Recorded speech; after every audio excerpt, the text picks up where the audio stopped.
കൃപ നിറഞ്ഞവളെ സ്വസ്തി. ഇന്നത്തെ ജപമാല മാസത്തിലെ 2-ാം ദിവസത്തിൽ നമ്മൾ പ്രാർത്ഥിക്കുന്നത് നമ്മുടെയൊക്കെ ഇടവകയെ സമർപ്പിച്ച് പ്രാർത്ഥിക്കുന്നു.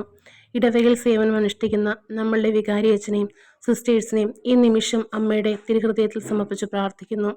അമ്മേ മാതാവേ, അവരുടെ കർമ്മ മേഖലകളിലെല്ലാം അമ്മയുടെ പരിശുദ്ധാത്മാവിന്റെ കൃപ ആ മക്കളിലേക്ക് ചൊരിയുവാനും അമ്മയുടെ മാധ്യസ്ഥം എന്നും ആ മക്കളിൽ ഉണ്ടാകാനും വേണ്ടി നിരന്തരം അമ്മയോട് പ്രാർത്ഥിക്കുന്നു. പ്രത്യേകിച്ച് ഞങ്ങളുടെ ഇടവകയിൽ സേവനം അനുഷ്ഠിക്കുന്ന ഞങ്ങളുടെ ബഹുമാനപ്പെട്ട പ്രിയേഷച്ചനെയും ഞങ്ങൾ സിസ്റ്റേഴ്സിനെയും ഒരിക്കൽ കൂടി അമ്മയുടെ വിമല ഹൃദയത്തിൽ സമർപ്പിക്കുന്നു. അവരെ ഞങ്ങളുടെ സഭയ്ക്കായി സമർപ്പിച്ച അവരുടെ മാതാപിതാക്കളെയും സഹോദരങ്ങളെയും പരിശുദ്ധാത്മാവിന്റെ നിറവിൽ നിറയ്ക്കണമേ എന്നും അവരുടെ എല്ലാ കർമ്മ മേഖലകളും നല്ല രീതിയിൽ മുന്നോട്ട് കൊണ്ടുപോയി ഇടവകയെ നല്ല രീതിയിൽ നയിക്കുവാനുള്ള കൃപകൾ നൽകി അവരെ അനുഗ്രഹിക്കണമേ എന്നും ഈ ജപമാല ദിവസം അമ്മയോട് ഞങ്ങൾ പ്രാർത്ഥിക്കുന്നു. അതുപോലെ തന്നെ നമ്മുടെ എല്ലാ അച്ഛന്മാരെയും സിസ്റ്റേഴ്സിനെയും ഈ നിമിഷം അമ്മയുടെ വിമല ഹൃദയത്തിൽ സമർപ്പിച്ചുകൊണ്ട് പ്രാർത്ഥിക്കുന്നു.